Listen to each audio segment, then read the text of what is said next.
Tamil News. டிபிசியின் தலைப்புச் செய்திகள்.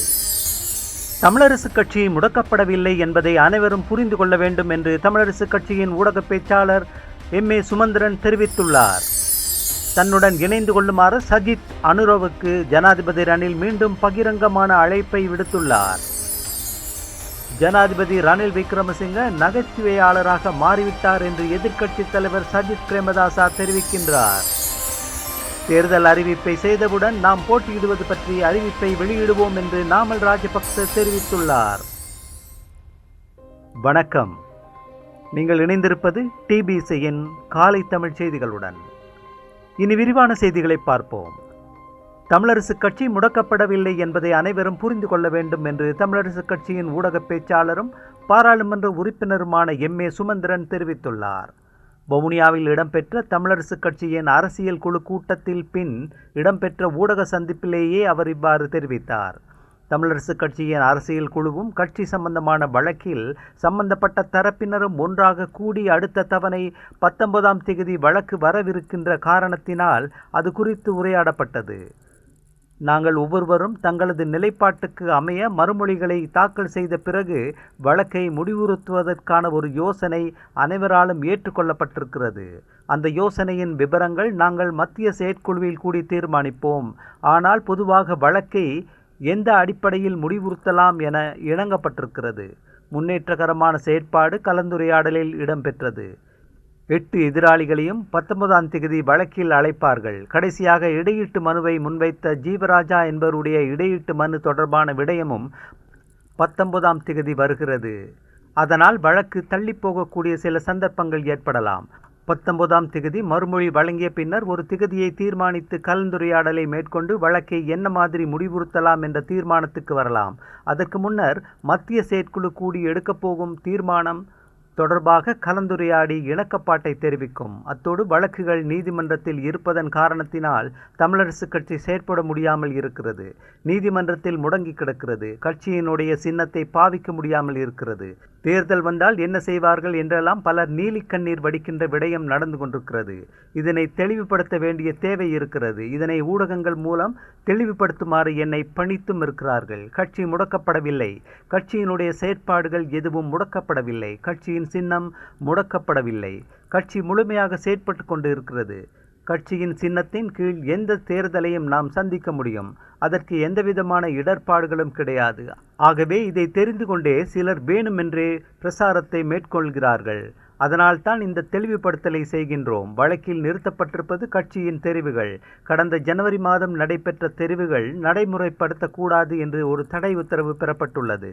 அதனுடைய பிரதிபலன் என்னவென்றால் அதற்கு முன்னிருந்த தலைவர், செயலாளர், நிர்வாகிகள் கட்சியினுடைய செயற்பாட்டை முன்னெடுக்க முடியும். அதற்கு எந்தவிதமான தடையும் கிடையாது. இலங்கை தமிழரசுக் கட்சி உயிர்ப்போடு இருப்பது ஒரு ஆக்கப்பூர்வமான பிரதிநிதிகளுடன் தொடர்ந்தும் பயணிக்கிறது. எதிர்வரும் எந்த தேர்தலிலும் கட்சி போட்டியிடும். மக்களுக்கான ஒரு செயற்பாட்டை தொடர்ந்து முன்னெடுக்கும். பாராளுமன்ற குழு தலைவர் தொடர்பில் கலந்துரையாடப்படவில்லை. அது தொடர்பில் எமது கட்சியின் அரசியல் குழு இணையவழி ஊடாக ஒரு தடவை கலந்துரையாடியது. மத்திய செயற்குழுவில் அது சம்பந்தமான தீர்மானம் எடுப்போம் என்றார் சுமந்திரன்.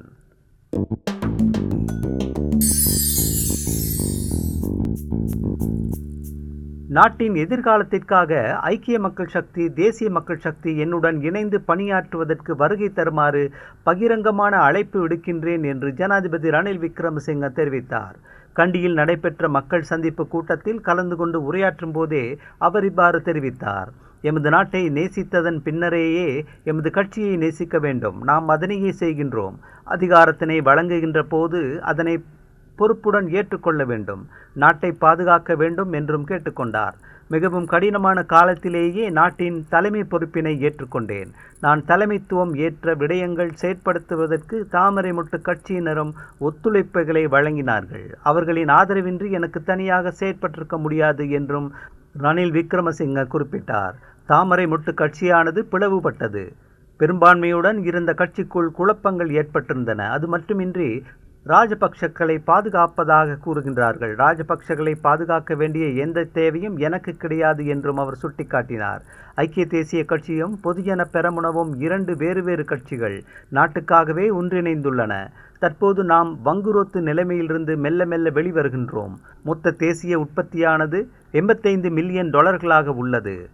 3048 ஆண்டாகின்ற போது அதனை $350 பில்லியன் உயர்த்த வேண்டும் என்றும் ரணில் வலியுறுத்தினார். இந்த இலக்கை அடைய முடியும் என்று ஐக்கிய தேசிய கட்சி நம்புகின்றது. பொதுஜன பெரமுனவும் நம்புகின்றது. அந்த நம்பிக்கையை கொள்ளக்கூடாது என்று என்னால் கூற முடியுமா?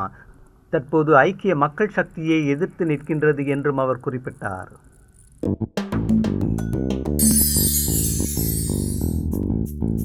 ஜனாதிபதி ரணில் விக்ரமசிங்க நகைச்சுவையாளராக மாறிவிட்டார் என்று எதிர்க்கட்சி தலைவர் சஜித் பிரேமதாசா தெரிவித்தார். களுத்துறையில் நேற்று நடைபெற்ற மக்கள் அரண் கூட்டத்தில் கலந்து கொண்டு உரையாற்றும் போதே அவர் இவ்வாறு தெரிவித்தார். அங்கு அவர் மேலும் தெரிவிக்கையில், புண்ணியத்தால் தேர்ந்தெடுக்கப்பட்ட ஜனாதிபதியான ஒருவர் தேர்தலுக்கு பயந்து தேர்தலை நடத்தாமல் அதிகாரத்தில் இருந்து கொள்வதற்கு பல்வேறு உத்திகளை கையாண்டு வருகின்றார் என்றும் அவர் குறிப்பிட்டார். இவ்வாறான ஒருவரை நான் எனது வாழ்க்கையில் பார்த்ததில்லை. போட வேண்டிய ஒவ்வொரு முடிச்சுகளையும் போடுகிறார். சிறப்புரிமைகளை வைத்து பயனடைய நினைக்கின்றார். சலுகைகள் வரப்பிரசாதங்களை வழங்கி கட்சித் தலைவர்களை வளைத்து போடும் வேலையிலும் இறங்கி இருக்கின்றார் என்றும் சஜித் குறிப்பிட்டார். அமைச்சர்கள், பாராளுமன்ற உறுப்பினர்கள் மற்றும் அரசியல்வாதிகள் சலுகைகளை அடிப்படையாக கொண்டு தமது கொள்கைகளை மாற்றிக்கொள்ளும் வெட்கமற்ற கீழ்த்தரமான கேவலமான அரசியல் கலாச்சாரத்துக்கும் அவ்வாறான அரசியலை முன்னெடுப்பவர்களை நிறுத்துகின்ற இந்த பேராசை அரசியலையும் முடிவுக்கு கொண்டு வரும் காலம் நெருங்கிவிட்டது என்றும் சஜித் பிரேமதாசா கூறினார்.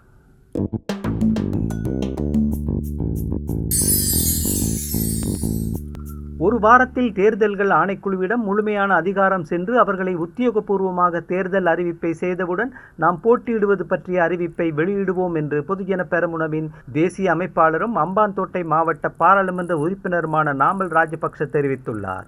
திவுலுப்பிட்டியவில் நேற்று நடைபெற்ற மக்கள் சந்திப்பில் கலந்து கொண்டு உரையாற்றும் போதே அவர் இதனை தெரிவித்தார். ஜனாதிபதி தேர்தல் குறித்த அதிகாரம் தேர்தல்கள் ஆணைக்குழுவிற்கு செல்வதற்கு இன்னமும் ஒரு வாரமே உள்ளது. அவ்விதமான நிலையில் தான் தற்போது 19வது திருத்தச் சட்டம் நிறைவேற்றப்பட்ட முறைமை தொடர்பில் சிலருக்கு நினைவுக்கு வந்துள்ளது என்றும் அவர் சுட்டிக்காட்டினார். அது மட்டுமின்றி ஜனாதிபதியின் பதவிக்காலம் தொடர்பில் சந்தேகங்கள் எழுகின்றன. இந்த நிலைமைகளை பார்க்கின்ற போது வேடிக்கையாக உள்ளது. எம்மை பொறுத்தவரையில் எமது கட்சியில் வேட்பாளர்களுக்கு பஞ்சமில்லை என்று அவர் குறிப்பிட்டார்.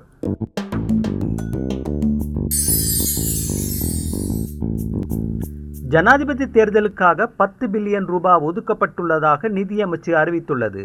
ஜனாதிபதி தேர்தல் செலவினங்களுக்காக தேவைப்படும் எந்த ஒரு சந்தர்ப்பத்திலும் நிதியை விடுவிக்க இயலும் என நிதியமைச்சு குறிப்பிட்டுள்ளது.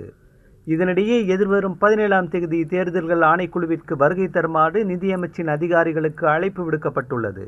தேர்தல்கள் ஆணைக்குழுவின் தவிசாளர் ரத்நாயக்கவின் அறிவுறுத்தலுக்கமைய இந்த அழைப்பு விடுக்கப்பட்டுள்ளது. ஜனாதிபதி தேர்தலுக்கான நிதியை விடுவித்தல் உள்ளிட்ட பல்வேறு விடயங்கள் தொடர்பில் கலந்துரையாடுவதற்கு திட்டமிடப்பட்டுள்ளதாக தேர்தல்கள் ஆணைக்குழு தெரிவித்துள்ளது.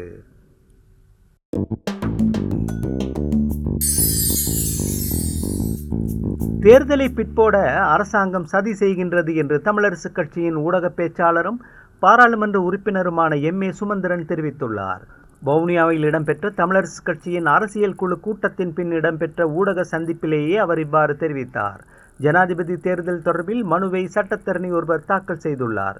அது 3 நீதியரசர்கள் முன்பாக விசாரணைக்கு வருகிறது. ஏற்கனவே கடந்த திங்கட்கிழமையும் அப்படியான மனு விசாரணைக்கு எடுக்கப்பட்டது.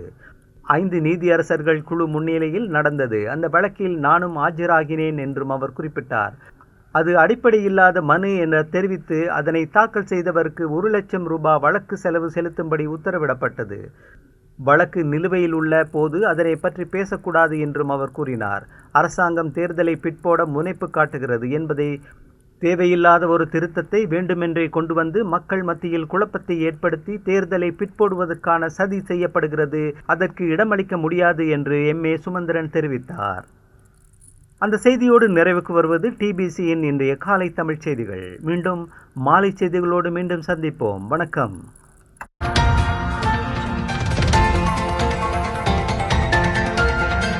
TBC Tamil News.